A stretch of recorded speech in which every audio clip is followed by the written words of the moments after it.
자, 오늘은 느헤미야 1장입니다. 이제 많이 달려왔죠. 오늘 부제는 내 삶의 성벽은 있는가? 내 삶에 뭐라고요? 성벽입니다. 성벽이 뭐죠? 성벽이 뭐가 성벽입니까? 성벽은 옛날에 도시, 요즘으로 얘기하면 도시죠. 그래도 도시가 있고 이 성이 있으면 바깥에 적을 방비하기 위해서 성을 쌓죠. 예. 그래서 우리도 남한산성 쌓고 금정산성을 쌓죠. 맞아요? 이렇게 해서 외적의 침입을 이제 방어하는 거죠. 그래서 4대 우리 서울만 하더라도 한양 옛날에 서울을 한성이라 그랬잖아, 그죠? 맞습니까? 서울을 이 도시를 쭉 이렇게 하면은 이 빙 둘러가지고 있는 이 성벽이 있었어요. 그런데 남쪽으로 가면은 무슨 대문입니까? 남대문이에요. 그죠? 동쪽에는 무슨 문? 동대문. 서울의 서쪽 문은 서대문. 북쪽에는 북대문은 잘 못 들어봤죠. 예. 북쪽에는 막아놨어. 예. 자, 어찌됐든 이 사대문 안에 들어가는 사람들, 여기 들어갈 때는 보초가 탁 서가지고 검문을 해요. 맞죠? 왜 검문하죠? 이 안에 있는 성 안에 있는 사람들을 보호하기 위해서. 이게 조선시대에 이랬단 말이에요. 성 안에 제일 귀중한 누가 살고 있죠? 왕이 살고 있단 말이에요. 자, 이거는 세상의 성을 얘기하는 거예요. 이걸 우리가 하나님의 전으로 생각을 해보자고. 우리는 여기에 왕이 사는 것이 아니고 누가 계셔요? 이거는 이제 바뀌어야 되죠. 우리는 왕이 사는 게 아니고 하나님이 계시는 곳이죠. 그래서 이것을 무슨 전이라 그래요? 성전이라 그래요. 성전. 왕이 살면 왕궁이 되겠죠. 근데 그 왕궁하고는 차원이 다른 하나님이 계신 성전이 되는 거예요. 그럼 성전이 제대로 지켜지려고 하면 외곽에 뭐가 있어야 돼요? 어? 뭐가 있어야 된다고? 성벽이에요. 근데 오늘 느헤미야는 이 성벽을 며칠 만에 짓느냐면 52일 만에 성벽 공사를 완전히 재건합니다. 완공을 해요. 빠르죠? 와. 이거 기중기도 안 쓰고 포크레인도 안 하는데 52일 만에 이 성전, 예루살렘 성전 둘레에 있는 이 큰 성벽을 52일 만에 완공을 한다고 뒤에 느헤미야 6장 가만 나와 있어요. 나와 있는데 우리가 앞에서 에스라죠. 맞죠? 에스라서하고 그 다음에 느헤미야서가 있는데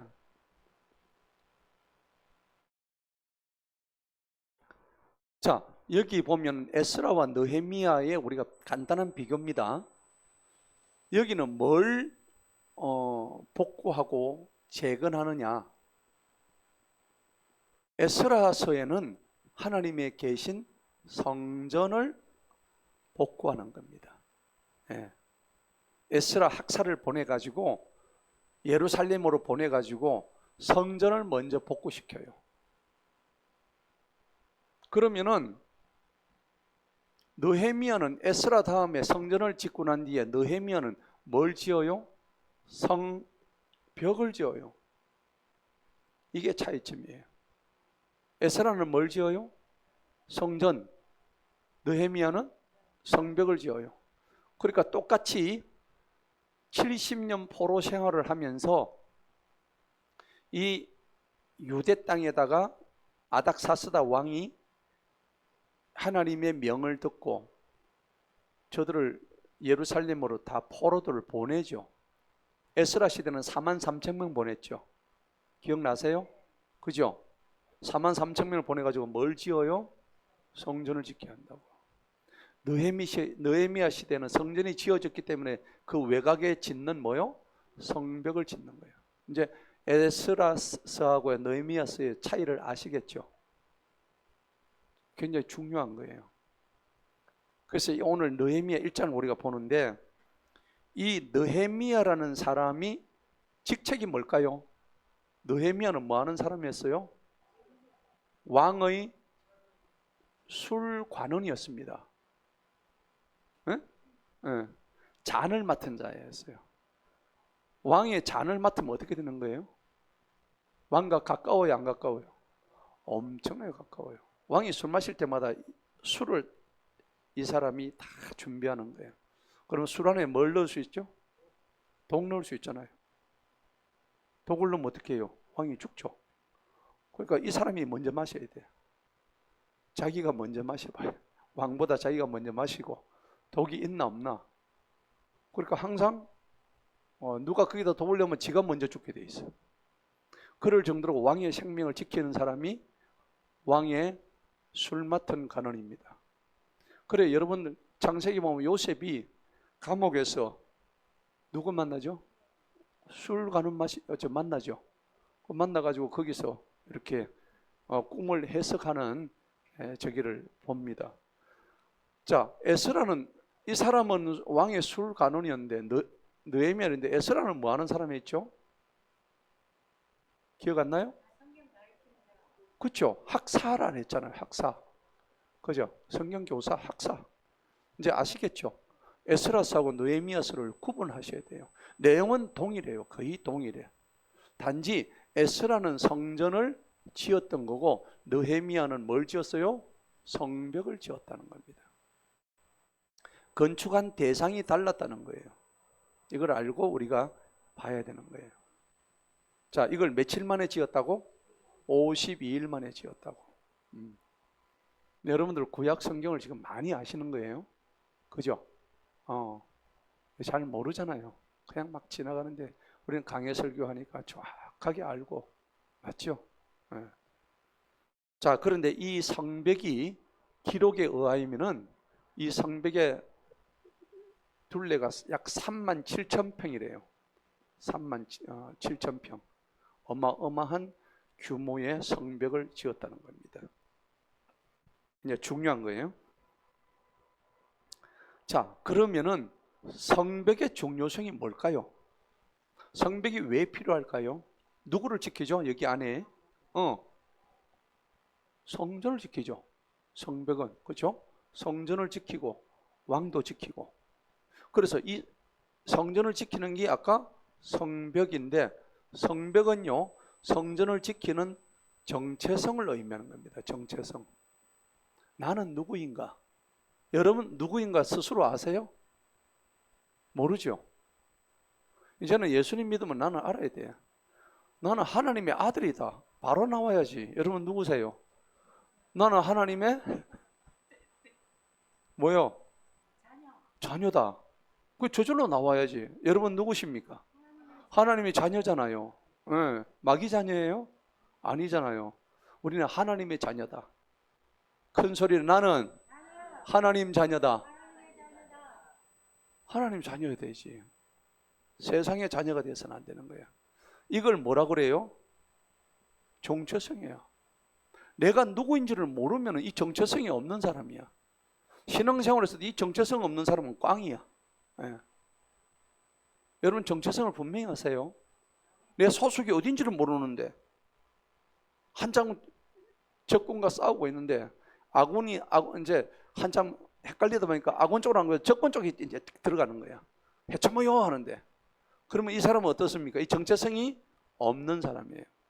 그러니까 성벽의 역할이 뭐냐면 정체성을 분명히 해주는 거고 그 다음에 성전을 다 무슨 막이로 해줘요? 방패막이. 맞죠? 방패막이. 혹은 보호막. 우리 삶에도 이런 게 필요해 할까 안 할까? 필요하죠. 그러면 답이 나오잖아요.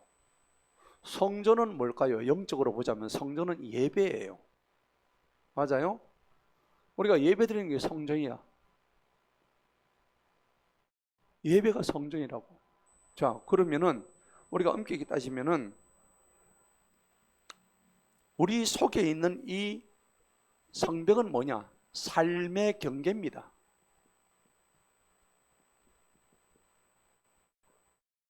삶의 경계가 여러분 어떤 게 있을까요? 여러분 살아가는데 우리가 신분이 아까 뭐라 그랬죠? 그리스도인이죠. 그죠? 그리스도인이면은 세상과 같아야 돼요? 경계가 있어야 돼요? 경계가 있어야 되죠. 이게 이건지 저게 저건지 여러분들 스스로 한번 이때까지 생각해 보세요. 내가 진짜 경계가 있는 사람이 맞나? 어? 있어요? 아멘? 만약 경계가 없다면 어떻게 돼요? 그냥 놀러 댕기고 담배 피고 술 마시고 그래가 주일도 오고 이게 성도인지 세상 사람인지 알 수가 없단 말이에요. 그렇죠? 그러면은 그것을 구분시켜 주는 게 삶의 뭐라고? 경계인 거야. 이 경계가 있어야 되는 거야. 경계가 없는 사람은 다 무너지는 거예요. 신앙에서 떠나는 거예요. 이 경계가 문제가 되는데 이 경계가 오늘 뭐라고? 성벽이 되는 거야. 성벽이 단단히 돼야 되는 거야. 맞습니까? 예. 여러분들한테 이 삶의 경계가 있어요, 없어요? 있어요? 그러면 여러분한테 이 성벽이 있는 거예요. 오늘 지금 단순한 성벽 얘기하는 게 아니에요. 여기서 느헤미야서에서 성벽이 뭐 그리 중요해요, 여러분들한테?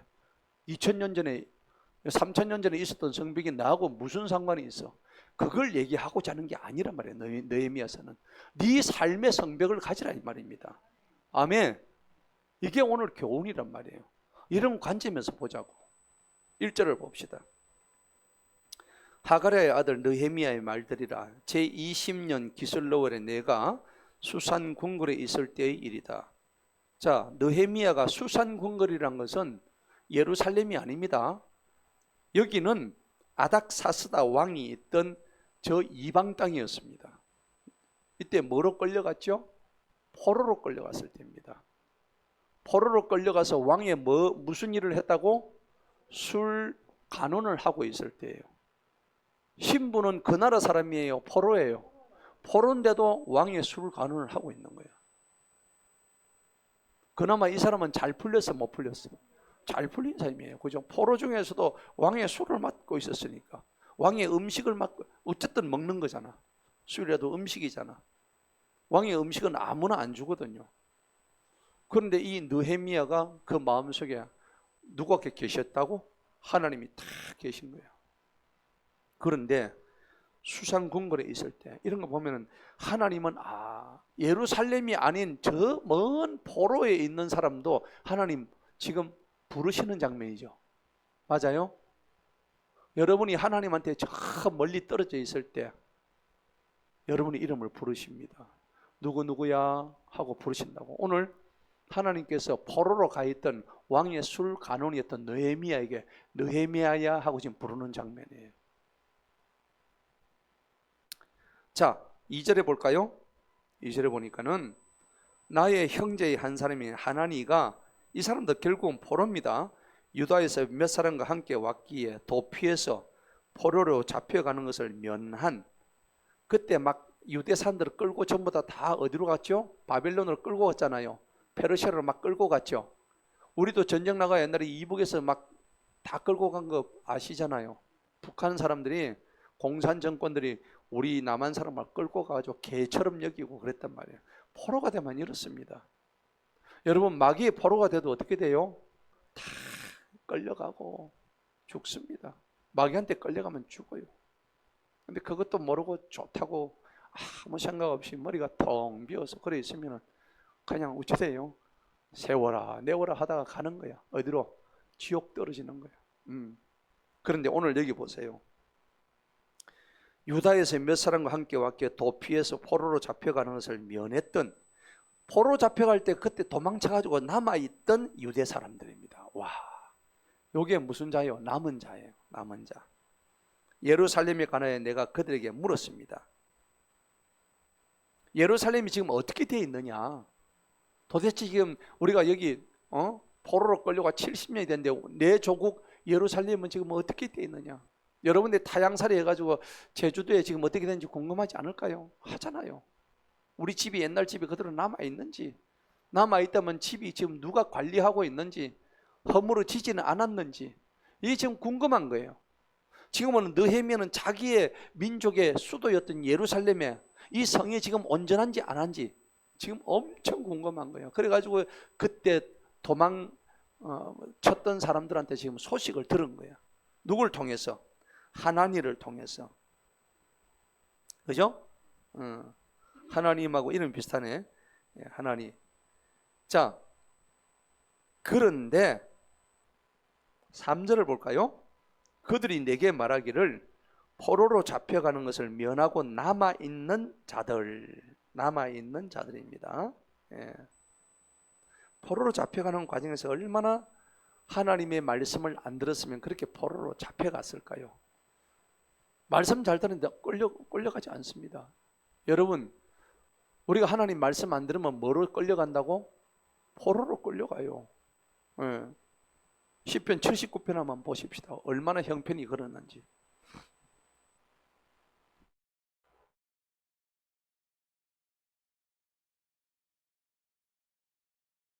이 장면을 아삽이란 그 레위인이 이렇게 시를 적었어요. 79편 1절을 한번 볼까요? 오 하나님이시여, 이방인들이 주님의 상속으로 들어와서 그들이 주님의 거룩한 성전을 더럽혔습니다. 그들이 예루살렘을 뭘로 댔다고? 돌무더기로. 여러분 살고 있는 집이 돌무더기로 변했다고 생각해 보세요. 기가 막히죠. 예, 여러분이 옛날에 살던 고향집이 돌무더기가 다 됐단 거예요. 지금 그 얘기입니다. 2절 한번 읽어볼까요? 시작. 그들이 주님의 종들의 시체들을 하늘의 새들에게, 주님의 성도들의 살을 땅의 짐승들에게 먹이로 주었나이다. 이게 지금 비참해요, 좋은 거예요? 비참한 현실입니다. 그죠? 예. 3절을 한번 읽어봅시다. 시작.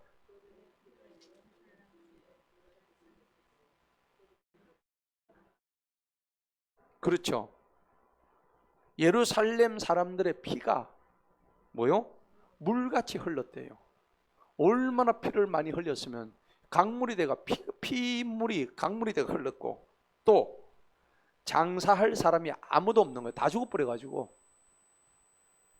죽어도 누가 장사를 해줘야 되는데 장사시켜줄 사람이 없는 거예요. 그러니까 시체가 들판에서 어떻게 해요? 썩어 들어가는 거예요. 진동을 하는 거예요. 4절 한번 읽어볼까요? 시작. 우리가 우리의 이웃들에게 모욕거리가 되었으며 우리 주위에 있는 사람들에게 조소와 비웃음거리가 되었나이다. 5절. 주님 언제까지니까? 주님께서 영원히 노하시겠나이까? 주님의 질투가 불같이 타겠나이까? 자, 나오죠. 지금 이 장면이 왜 나올까요? 이스라엘 백성이 잘했기 때문일까요? 못했기 때문일까요? 못했기 때문에. 여러분, 이런 하나님의 진노를 사서는 안 되는 거예요. 어떻게 하면 이런 진노를 사게 될까요? 하나님 말씀을 배반했습니다. 안 들어요. 여러분, 하나님 말씀을 어떻게 하면 안 듣죠? 뭐 크게 안 듣는다 생각하는데 그거 아니에요. 작은 거라도 내 마음속에 하나님의 말씀을 거역하는 거, 그거 여러분 양심이 아세요. 성령님이 나한테 알려주시는 문제예요. 내가 오늘 만약에 어떤 거짓말을 했다. 그럼 그 거짓말을 한 게 내 가슴 속에 양심으로 돌아오지 않는 사람은 성령이 있는 사람이 아니에요. 맞습니까? 내가 남을 속였는데 거짓말을 했어요. 속여 먹었어. 그런데 그게 내 하등의 양심의 가책으로 오지 않는다는 것은 올바른 사람이 아닐 뿐더러 도덕적인 사람도 아니고 우리가 신앙적으로 얘기하자면 그 사람이 성령이 내주하는 사람이 아니란 말이에요. 왜냐하면 성령의 조명을 받으면은 절대 그런 부분들이 성령님이 우리를 가만히 안 놔둬요.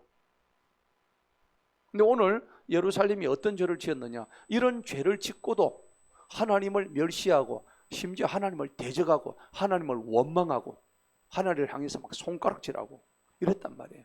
우리 여러분 그런 적 있나요, 없나요?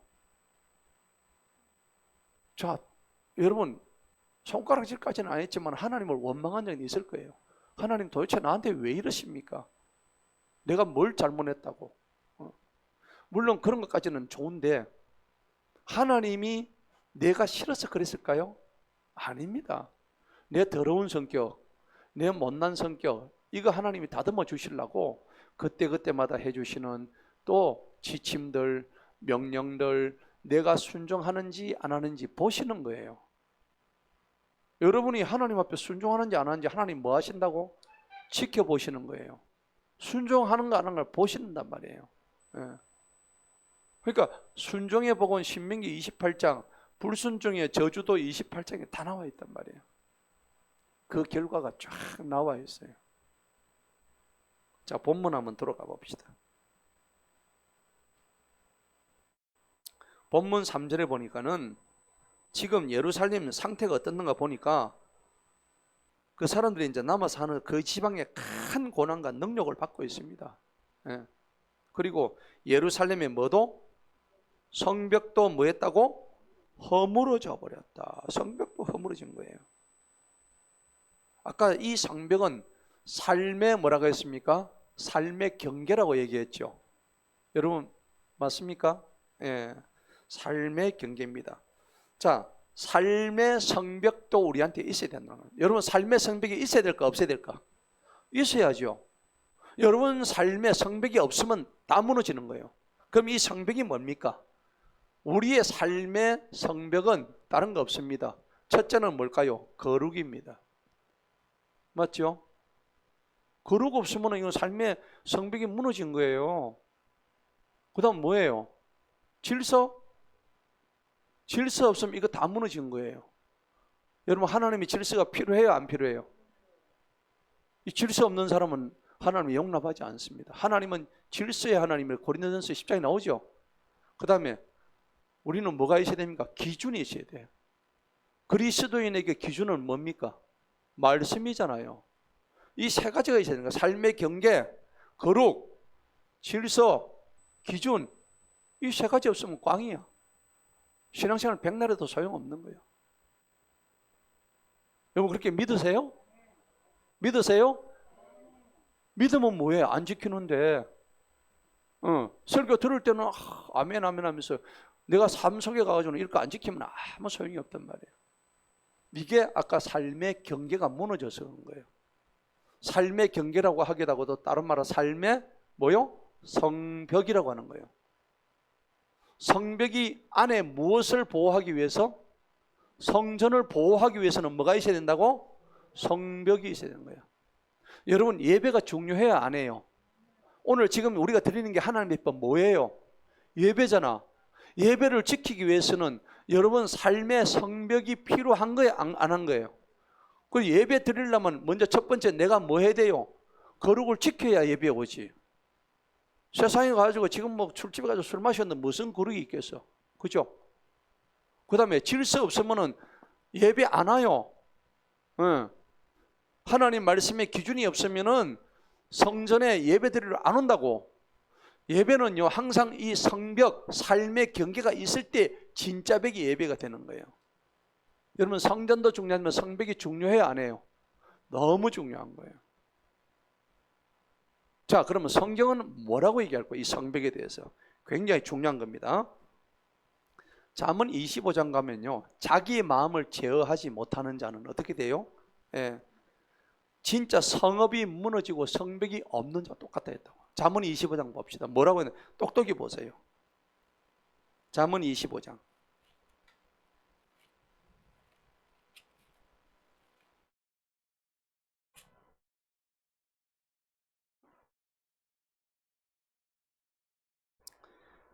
잠언 25장 28절 한번 볼까요?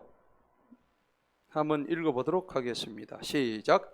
자기 자신의 영을 다스리지 못하는 자는 무너져버린 성읍에 성벽이 없는 것과 같으니라. 아멘. 중요해요 안 중요해요? 여기에 뭐가 나온다고? 성벽이 뭐하다고? 없는 자라고. 뭘 다스리지 못해요? 자기 자신을 뭘 다스리지 못한다고? 영을 다스리지 못한다고.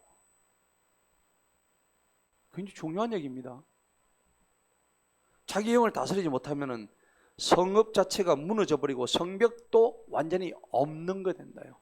그래서 오늘 여러분들 굉장히 중요한 건데 자기 자신의 영을 다스린다 했다. 영. 자, 우리 사람은 세 가지로 돼 있죠. 영, 혼, 육. 사람은 세 가지로 말씀드렸지. 예. 오늘 영이 나오잖아. 예? 우리 윤 집사님이 오늘 나한테 성경을 또 공부 좀 시켜달래요. 그래가지고 전화로 한 30분 공부를 해줬지. 정말 감사하죠. 예. 얼마나 그 공부하고 싶으면 전화로 와가지고 담임 목사님 물어보겠노. 이 정도는 돼야지. 아멘. 그래서 그날 제가 설명했다. 자, 우리가 지금 영이 나오잖아. 사람은 영과 혼과 육, 세 가지로 되어 있다고. 영은 뭡니까? 영은 뭐 하는 거예요? 영은 하나님을 만나는 겁니다. 하나님을 만나는 게 영이 만나요. 내가 하나님한테 거한다는 것은 영이 건다는 겁니다. 그러면은 혼은 뭘까요? 뭐가 혼입니까? 우리의 지식, 감정, 생각, 마음, 이게 전부 다 혼이에요. 육은요, 우리 몸뚱아리, 바디, 그죠? 바디야. 혼을 영어로 소울이라고 그래요. 영은 스피릿이라고 그래요.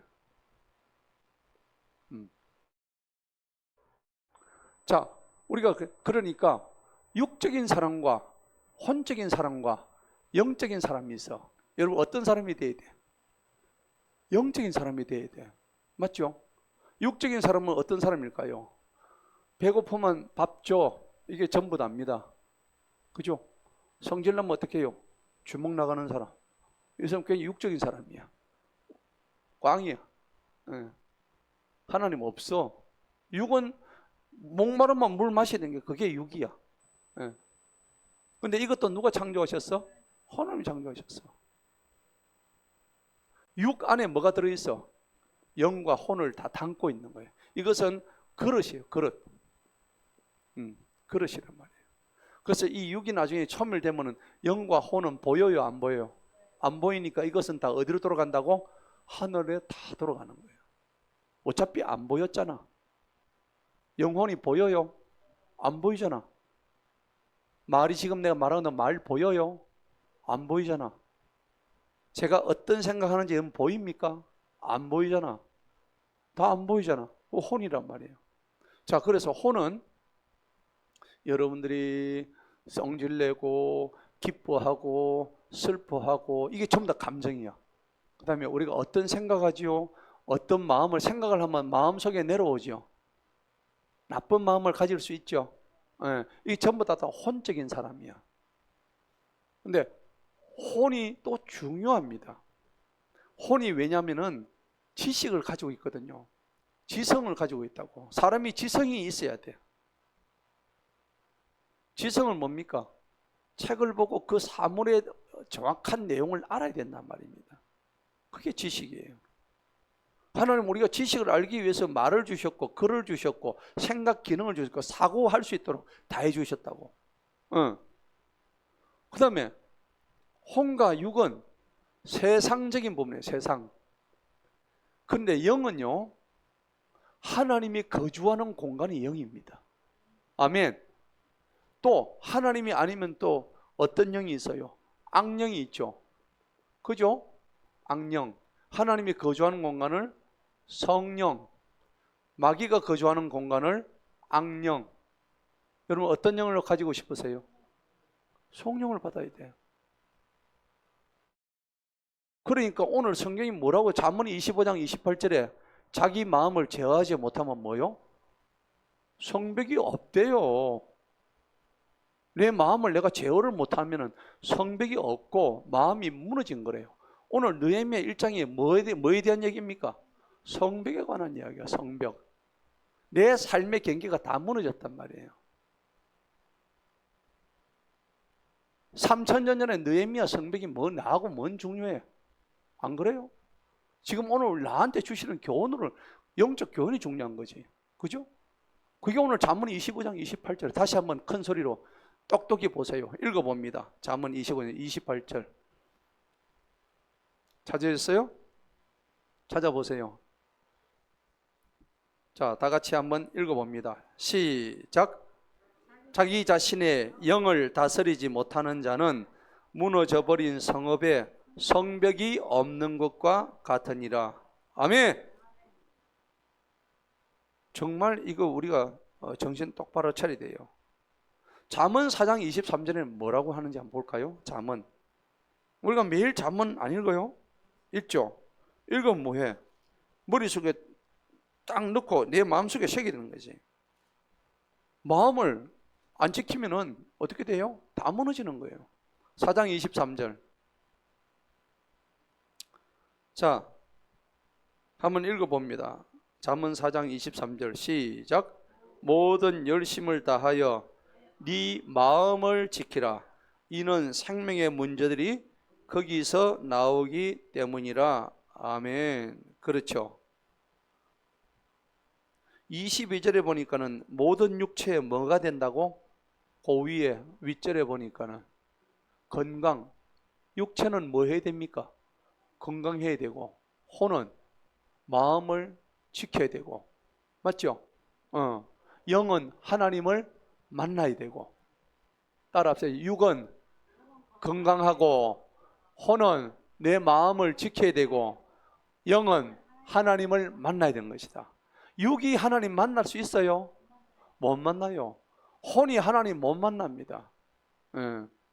내가 혼이 부러지져서 하나님한테 부러지졌더니 하나님을 만나는 내 혼이 만나는 게 아니라 내 영이 하나님을 만나는 거예요. 그래서 거룩한 하나님의 영이 성령이죠. 성령이 누구한테 들어와요? 내 속에 쑥 들어오는 거예요. 그래서 성령을 부르지 않고 어떤 사람은 뭐요? 마귀의 영, 악령을 부르는 사람이 있어. 큰일 나죠. 성령과 악령이 어떻게 다를까요? 성령 안 받으면 그냥 악령이야. 가운데 영, 중령 없어요. 예. 자, 그러니까 우리가 굉장히 이게 중요한 건데, 혼은 뭐냐니까는 이 아까 얘기했다시피 이게 다 무너져 있으면 안 된단 말이죠. 자, 첫 번째가 뭐냐 그러니까는 감정의 무방비 상태입니다. 아까 이 혼이 무너져 있다는 것은, 성벽이 없다는 것은 성벽입니다. 성벽이 무너졌다. 이 표현이 무슨 뜻이냐? 우리가 영적 교훈을 가지고 생각을 해보죠. 예. 첫 번째는요, 내 감정이 무방비 상태다.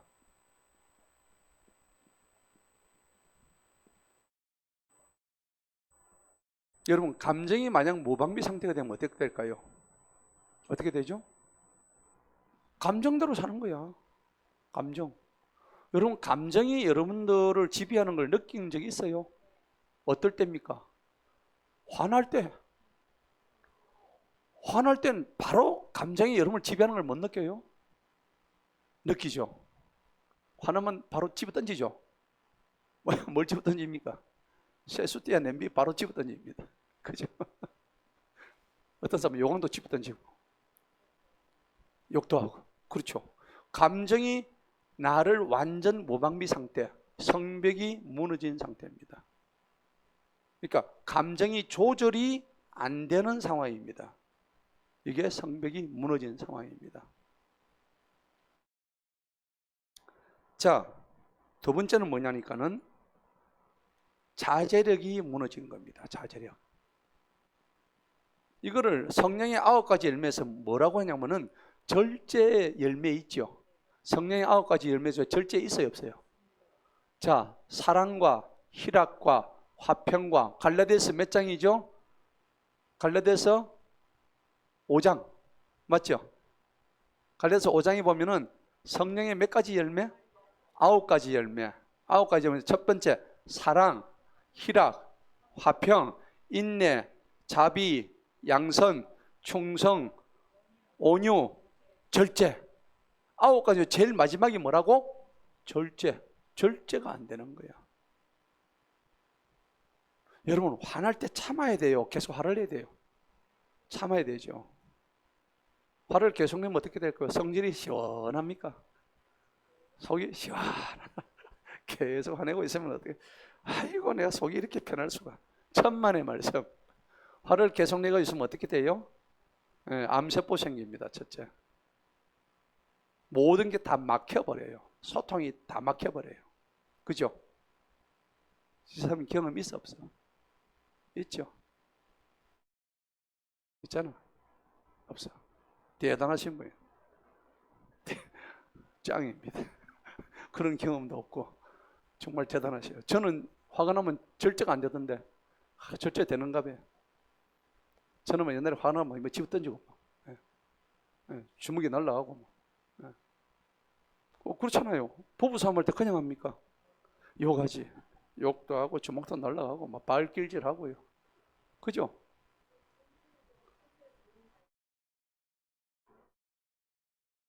그것도 그거라고. 어쨌든 이 절제란 게 그냥 내가 절제해서 되는 게 아니란 말이에요. 이거는 항상 예수님이 들어올 때 절제가 되는 거예요. 내 속에 예수님 없으면 절대 안 됩니다.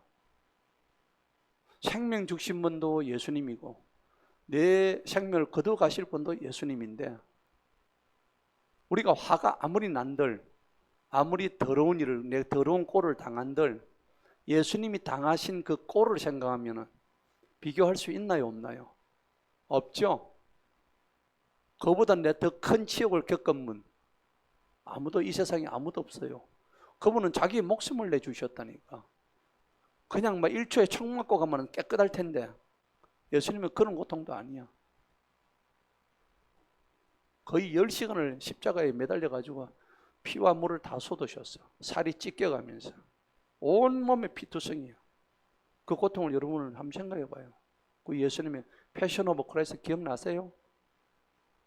채찍을 맞아가지고 살점이 막 뜯겨져 나가요. 온몸에.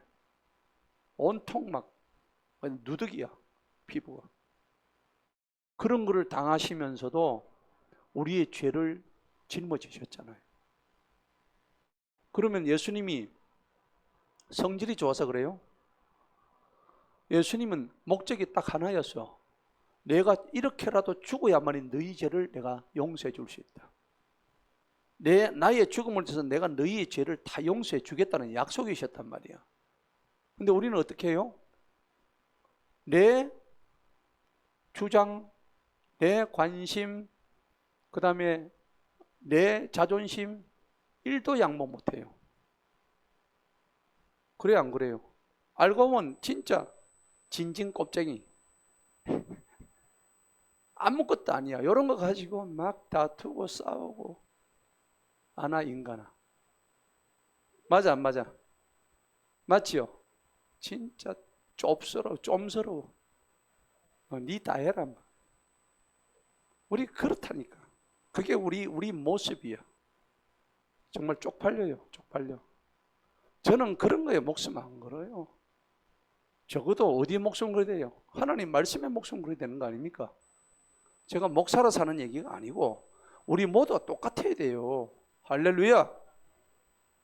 어디 목숨 걸 데가 그런 데밖에 없냐고. 하나님 말씀에 목숨 겁시다. 아멘. 그래야 되는 거야. 그러니까는 대개 이런 사람은 예수님 생각 안 해. 그 다음에 이게 다 뭐 때문에 그럴까요? 자기 안에 뭐 때문에? 자기 욕심이야. 내가 잘났다. 내가 니보다 낫다. 내 주장이 니보다 더 세다. 욕을 하고. 니 똥 굴다. 아이고. 그럼 우리 어떻게? 아이고 인간아 막. 그런데 뭐 그래봤자 뭔 소용이 있겠노. 우리는 예수 믿는 사람 그렇게 하면 안 돼요. 우리는 져줍시다. 예. 여러분 이게 무슨 말이에요? 누가 보면 9장 24절에 보면 누구든지 살고자 하는 죽을 것이고 그죠? 죽고자 하는 살고 누구든지 자기를 낮추는 사람은 어떻게 해요? 하나님이 어떻게 해요? 높여주신다 했잖아. 성경에 그렇게 나와 있는데도 안 돼, 안 돼. 까마귀 고기를 삶아 먹었는지. 여러분 높아지고 싶어요? 진짜 높아지고 싶습니까? 그럼 낮아지세요. 어떻게 하면 낮아질까요? 내 힘으로 안 돼요. 그는 예수님이 내 마음에 오셔야 돼요. 성령님을 초청하세요. 성령님이 오시면은 예수님의 십자가 밑으로 들어가게 돼 있어요. 여러분이 예수님의 십자가 밑에 들어가면요, 내가 생각하고 내가 주장하고 내가 붙들고 있는 거 아무것도 완전 쓰레기야. 배설물이야 그거. 내가 이런 거에 목숨을 걸었던가? 여러분 이런 것이 자잘하게 상실된다는 겁니다. 자, 그 다음에 세 번째가 뭐냐면 내면의 질서가, 자기 자신의 내면의 질서라는 게 있어요. 내면의 질서가 완전히 붕괴가 돼버려요. 여러분 내면의 질서 왜 그럴까요? 영적 미숙입니다. 아직까지 그 사람이 영적으로 미숙하다는 거죠. 성숙이 안 됐다는 겁니다. 그 다음에 영적으로 아직까지 혼돈 상태에 있다는 겁니다. 여러분 이 말에 동의하세요? 여러분 자기 내면에 질서라는 게 있다고. 사람은 자기 나름대로 다 질서가 있어. 근데 이 질서 체계 자체가 성벽이 무너짐으로 인해서 완전히 붕괴되어 버린 거예요. 붕괴. 없어. 질서 자체가 없는 거야. 여러분 파도도 위아래가 있습니다. 맞죠? 네. 그렇듯이 내 삶에도 내면의 질서가 붕괴가 되면 그런 사람은 영적으로 보자면 영적으로 덜 영걸었다는 얘기입니다. 영적으로 미숙하다는 얘기입니다. 그 다음에 영적으로 지금 아직까지 혼돈 상태에 있다는 겁니다. 이걸 보여주는 거예요. 여러분 공감하세요? 공감하세요? 공감하시면 이제는 좀 깨달으시라고. 아, 내가 이기려고 하는 게 이게 내가 곧 부끄러운 일이구나. 여러분 이기가 뭐 하겠어요? 남 이기가 뭐 할래요? 여러분 자신을 이기세요. 남 이기는 사람만큼 참 부끄러운 사람이면 쪽팔려 정말. 근데 그런 거 보면 알아요 몰라? 보여요 안 보여요? 다 보여. 얼굴만 보면 다 보여. 반성합시다. 진짜 반성합시다. 하루에 몇 번씩 싸우려고 하는 사람들, 싸움닭이 있잖아요. 싸움쟁이들. 다 성벽이 무너진 사람들이에요. 여러분 이제부터 지는 것이 이기는 것이다. 아멘. 낮아지는 것이 높아지는 것이다. 아멘. 죽는 것이 사는 것이다. 그게 누구의 가르침이에요? 예수님의 가르침이다. 이거 안 되면 여러분들 밖에 나가서 복음 외쳐. 꽝이야. 무슨 복음을 외쳐? 지는 그래 안 살면서. 맞죠? 우리 부끄러운 줄 압시다. 오늘 느헤미야 1장에서 내 삶에, 그래서 제가 부제를 내 삶에 진짜 성벽은 있는가? 느헤미야 성벽이 지금 뭐 3000년 전의 성벽이 내하고 뭔 상관이 있노? 오늘 이 교훈은 나한테 주시는 교훈이란 말이야. 그죠? 성벽 안에 아까 뭐가 있었다 했어요? 성벽 안에 뭐가 있었다고? 성벽의 기능은 뭐 하기 위해서? 이걸 지키기 위해서 성벽이 있는 거야. 맞아요? 성벽이 존재의 이유는 뭐 때문에? 성전 때문에 있는 거야. 안에 성전 없으면 성벽 필요 없어. 이 성전이 약간 뭘 의미한다 했어요? 성전은 예배란 말이야. 예배. 누굴 예배해요? 하나님을 예배한다고. 하나님을 순수하게 지금 오늘 이걸 예배하는데, 여러분들 성벽은 복구 재건하기 위해서는 이 성벽은 뜻이 예배가 아니고 여기는 삶의 경계를 세우는 게 이게 목적이란 말이에요. 그걸 똑바로 세워야 되는 거예요. 이거 못 세우면은 우리 신앙 다 꽝이에요. 의미가 없단 말이에요. 자, 오늘 이 느헤미야 1장이 굉장히 공감이 가요 안 가요? 가는 말씀이죠. 네.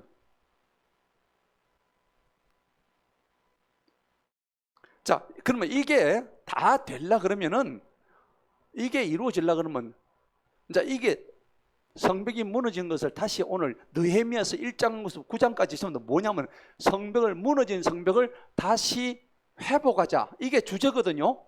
느헤미야서의 주제가 그거예요. 회복하고 무너진 성전을 다시 뭐요? 재건하자 이거예요. 느헤미야서의 전체 주제가 이거예요.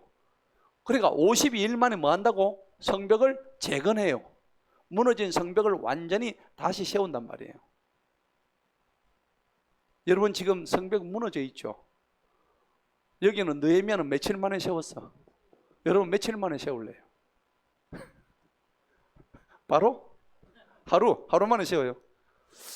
다음날 또 무너질겠네. 느헤미야는 52일 걸렸다고. 자, 이게 무슨 말일까요? 모든 인부를 동원해 가지고 37,000평의 그 넓이를 갖다가 성벽을 막 세운 거예요. 성벽 세우려면 돌도 갖다 날라야 되고 인부도 들어가야 되고요. 그러면 이 성벽 세울 때 그냥 할 수 있을까요? 여러분 절대 그거 아닙니다. 여기는요 하나님 말씀이 들어가야 돼요. 말씀과 의지가 있어야 돼요. 말씀과 의지 없으면 절대 안 돼요. 그러면은 말씀은 뭐냐? 여러분 삶 속에서 사역을 의미하는 거예요. 의지는 자기가 하고 있는 일입니다. 일에서 의지를 가져야 되는 거예요. 그 다음 내가 하고 있는 일, 하나님의 말씀, 이게 지금 내가 할 수 있는 사역이라고. 이걸 똑바로 해야만이 아까 뭐요? 요게 되는 거예요. 회복이 되는 거예요. 회복. 여러분 회복하고 싶으세요? 회복해야 되는 거예요. 너무나 중요한 거예요. 자, 본문 말씀 한번 봅시다. 그래서 이제 드디어 느헤미야가 사절을 합니다. 사절에 보니까 너무나 이제 이걸 회복하기 위해서 뭐 어떤 행동을 하는가? 사절을 읽어봅니다. 시작. 내가 이 말들을 듣고서 앉아 울며 수일 동안 슬퍼하며 하늘의 하나님 앞에 금식하고 기도드리며. 자, 내가가 누구예요? 느헤미야가 지금 자기 나라 예루살렘 성전이 지금 다 무너졌다는 얘기를 듣고 첫 번째가 뭡니까? 동사 보세요. 첫 번째 듣고 앉아서 울었죠. 첫째는 울었습니다. 할렐루야. 그 다음에는 뭐였습니까? 슬퍼했죠. 중요한 얘기입니다. 오늘 진짜 느헤미야 일정 오늘 너무나 중요해요. 첫 번째 뭐라고? 울고, 두 번째 슬퍼하고, 슬퍼함. 세 번째는 뭐였어요? 금식했고, 네 번째는 뭐요? 기도. 이게 지금 오늘 성경이 우리한테 정답 주고 있잖아요. 여러분 울어야 돼. 우세요. 목사님 눈물이 안 나와요. 제가 정답 드렸죠. 자기 누나를 찔러서라도 진짜 눈에서 눈물 나오는 그 심정으로 한번 해보라고. 응? 첫째는 울어야 돼요. 우는 게 없는데 무슨 회개가 터져요. 그 다음에 자기 죄를 뭘 슬퍼야 돼요? 내 죄를 슬퍼해. 내 죄. 돈 없는 거 슬퍼하지 말고, 돈 까먹은 거 슬퍼하지 말고, 맞아요. 누구한테 뺨 맞은 거 슬퍼하지 말고, 뭐요? 내 죄를 슬퍼하라고. 하나님, 내 죄가 태산같이 크나이다. 하나님 앞에. 그 다음에 슬퍼하기만 하면 돼요? 뭘 해야 돼요? 금식해야 돼요. 금식의 뜻이 뭡니까? 금식은 내 창자를 비운다는 얘기예요. 여러분 창자 하루 비우면 창자가 어떻게 해요? 무슨 소리 납니까? 꼬르륵 소리 나요. 빨리 밥 달라고. 그러면 사람이 곡기가 끊어지면 사람이 힘이 있어요? 없어요? 힘이 없죠. 그래 혈기가 왕성하던 사람도 밥이 안 들어가면 아유 이렇게 되는 거예요. 그러면 사람이 어떻게 해요? 다운되죠. 이거 뭐 금식은 겸손해져라 이 말입니다. 겸비해져라.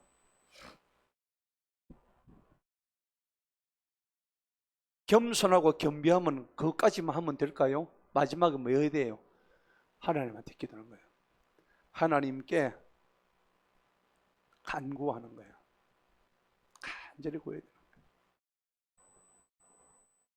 여러분 따라합시다. 울고 슬퍼하고 금식하고 기도합시다. 이제 방법을 아시겠죠? 제 얘기입니까? 성경에 나와 있어요. 나와 있죠. 이런 나와 있는 것을 보고 우리가 눈이 있으면 딱 보고 이래 나도 해야 되겠구나. 성경은 왜 봅니까? 우리 믿음의 선진들이 이렇게 했다는 걸 우리한테 알려주는 건데 그걸 우리가 따라하지 않는단 말이에요. 그러면서 5절 봅시다. 5절부터 11절까지가 드디어 유명한 느헤미야의 기도입니다. 아멘. 적어 놓으세요. 5절부터 11절까지 한 느헤미야의 기도라고. 여러분, 목사님 기도 어떻게 하는데요? 묻지 마요. 에스라의 기도, 에스라서 가면 에스라의 기도 있었죠. 느헤미야서 가면 느헤미야의 기도가 있었고, 여러분 사무엘 가면은 다윗의 기도가 있었고, 그다음 아브라함의 기도가 있었고, 모세의 기도가 다 있어. 맞죠? 그냥 그대로 따라하면 되는데 얼마나 좋아요. 오늘 여러분들 회개하기에 가장 좋은 게 느헤미야의 기도예요. 5절에 한번 볼까요? 느헤미야는 어떻게 기도를 했는가? 다 같이 읽습니다. 시작. 말씀드리기를 오 하늘의 주 하나님이시여 위대하시고 두려우신 하나님이시여 내가 주님께 간구하오니 주님께서 주님을 사랑하고 주님의 명령들을 준수하는 자들에게 긍휼하심과 언약을 지키시나이다. 아멘. 맨 첫 기도가 하나님, 그렇죠. 첫 기도가 뭐예요? 하나님 내가 잘못했습니다 하기 전에 하나님의 위대함을 찬양합니다. 공중기도할 때 내가 그래 하라 했죠. 대표기도할 때 먼저 하나님을 찬양해야 돼요. 교회에서 대표기도할 때 이것도 빠져먹고 하는 사람이 있어. 안 돼. 하나님은 위대하십니다. 하나님 영광 받으시옵소서. 우리 하나님 살아계십니다. 자, 이런 기도를 보고 우리가 배워야 되는 거야. 자, 지금 하나님의 뭘 찬양합니까? 하나님의 속성을 찬양하는, 하나님의 성품을 찬양하는 거야. 예. 지금 느헤미야는 자기 민족이 예루살렘 성벽이 지금 완전히 깨져버렸고 허물어졌다. 그게 지금 문제예요, 문제 아니에요? 문제죠. 지금 그 문제부터 얘기해요. 하나님 찬양부터 먼저예요. 찬양부터 먼저 하는 거야. 그러니까 제가 항상 말씀드리잖아요. 문제가 커요, 하나님이 커요? 하나님이 훨씬 큰데 문제만 보고 있는 거야. 기도할 때 하나님 이 문제 빨리 해결해 주세요. 지금 빚 지금 1억 갚아야 돼요. 꽝이야. 하나님이 1억이 없어서 여러분들 못 도와주실까요? 천만의 말씀. 이 지구를 다 던져서 여러분 도와줄 수 있어. 그럼에도 우리가 기도할 때 그걸 잊어버리는 거야. 그 문제만 눈이 꽂혀갖고 딴 거를 못 봐요. 근데 오늘 느헤미야는 첫 번째 딱 기도하는데 5절의 기도를 시작하는 거야. 맞죠? 네. 다시 한번 큰 소리를 읽어봅니다. 시작. 말씀드리기를 오 하늘의 주 하나님이시여 위대하시고 두려우신 하나님이시여 내가 주님께 간구하오니 주님께서 주님을 사랑하고 주님의 명령들을 준수하는 자들에게 긍휼하심과 언약을 지키시나이다. 하나님은 긍휼하시고 언약을 지키시는 분인데 무슨 언약일까요? 우리의 죄를 고백하면 용서해 준다는 그 언약을 우리 분명히 믿습니다. 벌써 하나님 뒷다리 잡고 있죠. 맞죠? 옳은 기도하셔야 된다. 하나님은 긍휼하신 분 아닙니까? 이제부터 내가 기도할 건데 우리 하나님이 위대하신 분인데 딱 먼저 아주 기름 딱 발라놓고 시작하는 거예요. 맞죠? 근데 우리는 어떻게 해요? 마음이 급해갖고 하나님 지금 우리 아가 지금 죽게 생겼는데 빨리 고쳐주세요. 내 지금 허리가 불러지고 좀 빨리 고쳐주세요. 그래 하면 안 돼. 하나님이 살아계시는 먼저 찬양하고 아멘. 응. 하나님 먼저 찬양하세요. 높여드리세요. 자, 그래서 6절을 한번 읽어봅니다. 이제부터 죄를 고백하기 시작하는 거예요. 시작. 이제 주님의 귀를 기울이시고 주님의 눈을 여시고 주님의 종의 기도를 들으소서. 주님의 종들인 이스라엘 자손을 위하여 밤낮으로 이제 내가 주님 앞에서 기도하고 우리가 주님께 대적하여 지은 이스라엘 자손의 죄들을 내가 자백하오니 나와 내 조상의 집이 범죄하였나이다. 아멘. 느헤미야가 지은 건 아닙니다. 그런데 우리 조상들과 우리 동족들이 지은 이 죄를 내가 지금 자백합니다. 여러분 이런 기도 한번 해보세요. 얼마나 품격이 있노, 그죠? 여러분들 막 기도 제목 내가 이제 낸 거 보면은 참 다 좋아요. 자, 기도하거든요. 다 받아놨어. 기도하는데 그런 기도도 좋지만은 정말 옆 사람을 위해서 기도해 주세요. 하나님 아버지, 저 엑소 집사의 죄를 제가 짊어지고 기도합니다. 저 Y 권사를 죄를 용서하여 주옵소서. 이를테면 그렇게 그 죄를 중보하는 마음으로 하나님, 우리 교회에 창궐한 이 죄들을 하나님, 제가 자백하오니 하나님 용서하여 주옵소서. 그 기도해야 돼요, 안 해야 돼요? 오늘 느헤미야 그 자기 동족의 죄들을 안고 자기가 기도하는 거야. 얼마나 위대한 기도입니까? 맞아요. 내 기도하기도 급급해가지고, 맞죠? 차원이 달라, 차원이. 문제보다 하나님이 더 크십니다. 문제만 바라보지 마시기 바랍니다. 자, 뭘 범죄했는지 7절에 나오죠. 다 같이 읽어봅니다. 시작. 우리가 주님께 대하여 심히 타락하게 행하여 주님께서 주님의 종 모세에게 명령하신 명령들과 법규들과 법령들을 지키지 아니하였나이다. 이제 드디어 이제 느헤미야 입에서 나오죠. 우리가 죄를 지었던 실체가 나옵니다. 하나님 명령 안 들었습니다. 이게 누구의 모습일까? 우리 자신의 모습이야. 나의 모습이라고. 어제도 지었고 오늘도 짓고 지금도 짓고 있고 내일도 지을 우리들의 모습이라고. 8절 읽어봅니다. 시작. 내가 주님께 간구하오니 주님께서 주님의 종 모세에게 명령하여 말씀하시기를 만일 너희가 범죄하면 내가 너희를 민족들 가운데 뭐예요? 흩을 것이다. 너 자꾸 말 안 들으면 내가 뿔뿔이 그냥 이산가족 만들어버리고 전부 다 흩어버릴 거야. 이게 신명기 곳곳에서 나와요. 신명기 4장 봅시다. 뭐라 했는지.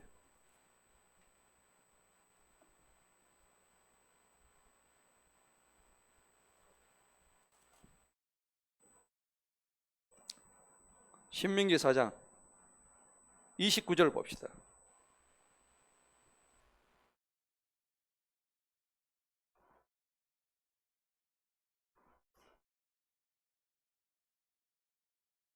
일단 25절부터 한번 봅시다. 25절, 26절 다 같이 읽습니다. 시작.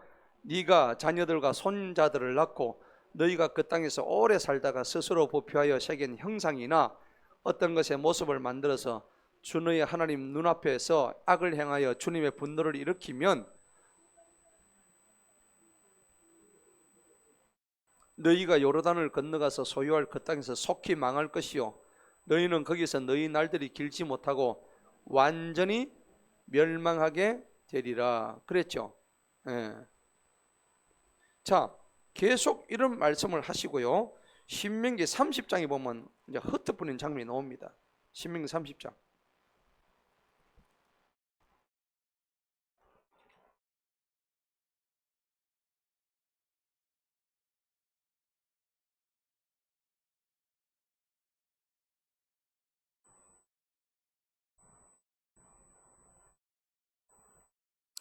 신명기 30장요.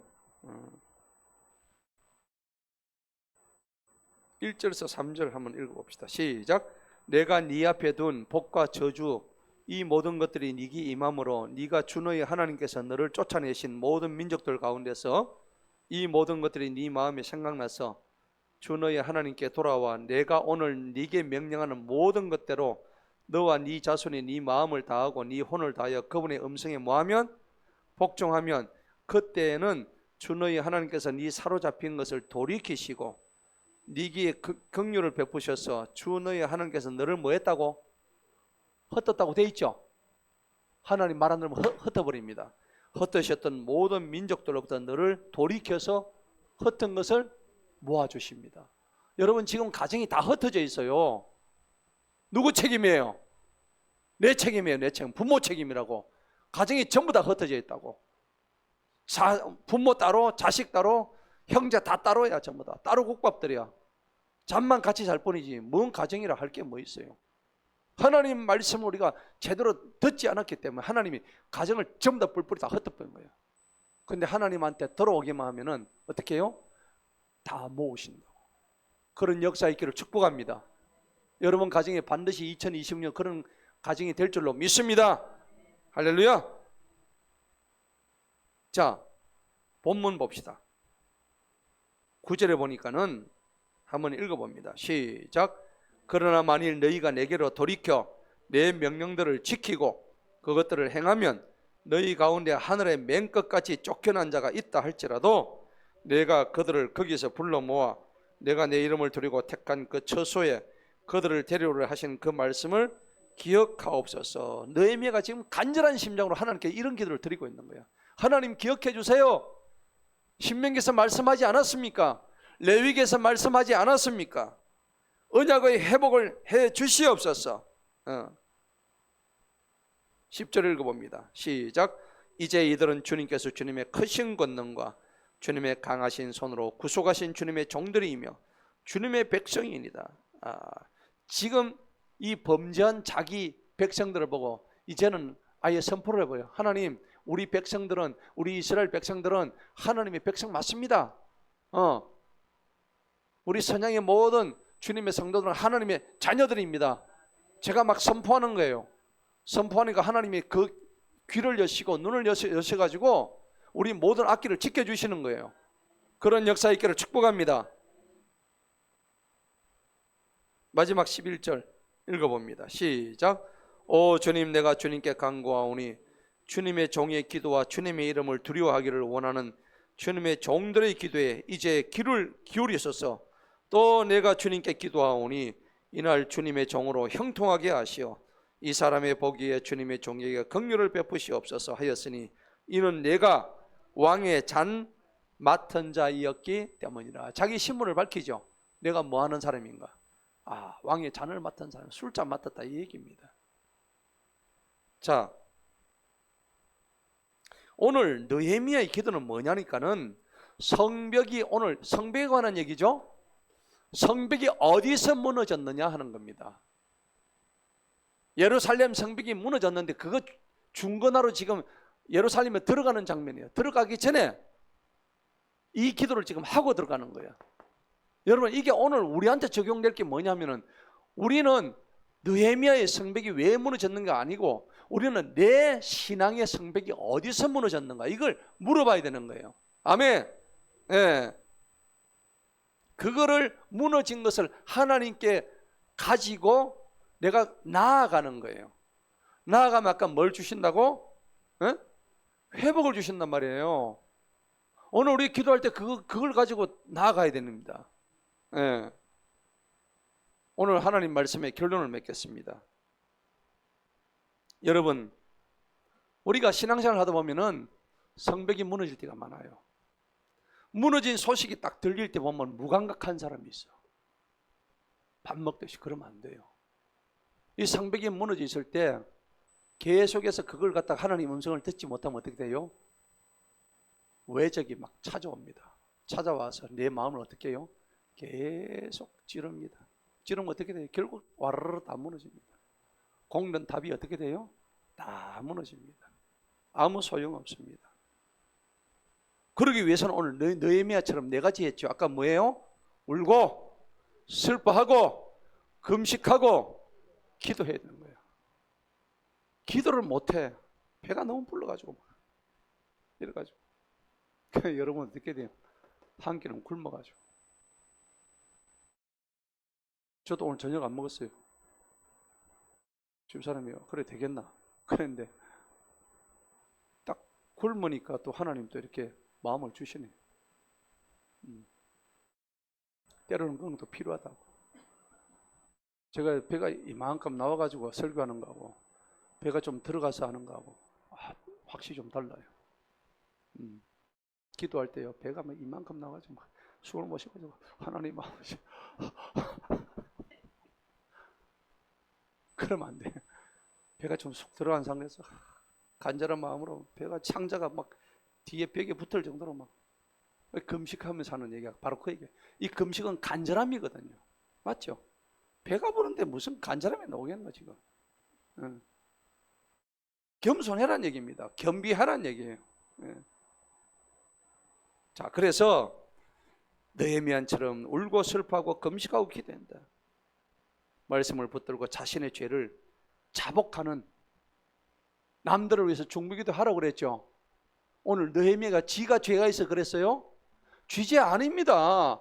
백성의 죄를 붙들고 기도한 거예요.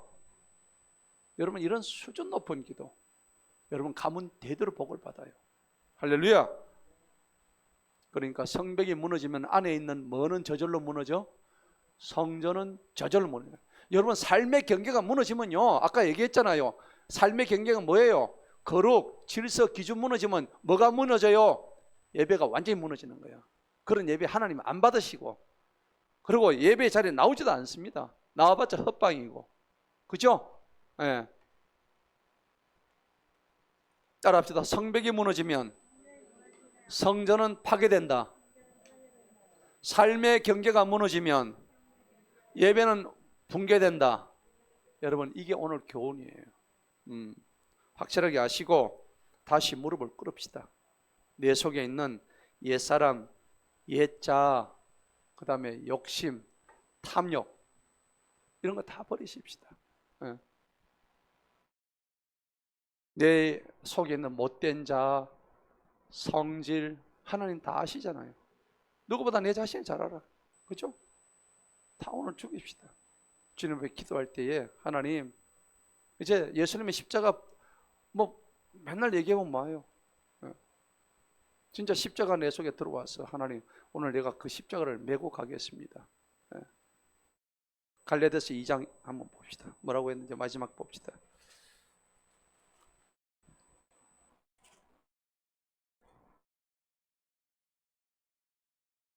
갈라디아서 2장 20절.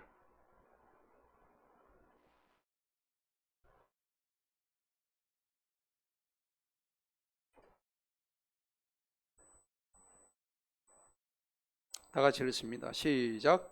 내가 그리스도와 함께 나무에 달려 못 박혀 있으나 그럼에도 불구하고 내가 살아 있으니 이제는 내가 아니요 다만 그리스도께서 내 안에 사는 것이라.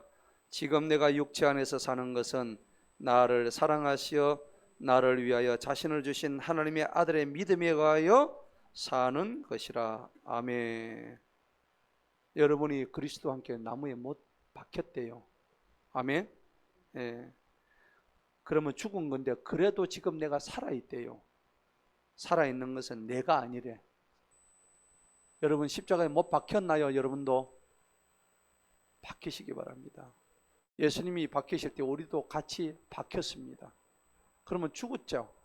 그럼 죽었으면 지금 사는 거는 옛사람이에요, 새사람이에요? 지금 나는 새사람 된 거예요. 오늘 갈라디아서 2장 20절에 그 얘기예요. 지금 내가 사는 것은 내가 아니래요.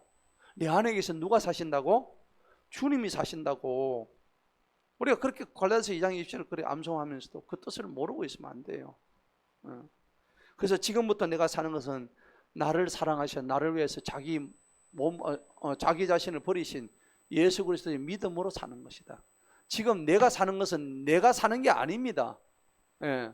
예수 믿고 변화되고 예수 믿고 중생하고 거듭나고 했다면은 과거의 나로 사는 게 아니래요. 아멘. 그대로 살아야 되는 거예요. 오늘 그걸 놓고 기도하고 맞춰 들어갑시다. 한번 기도합시다.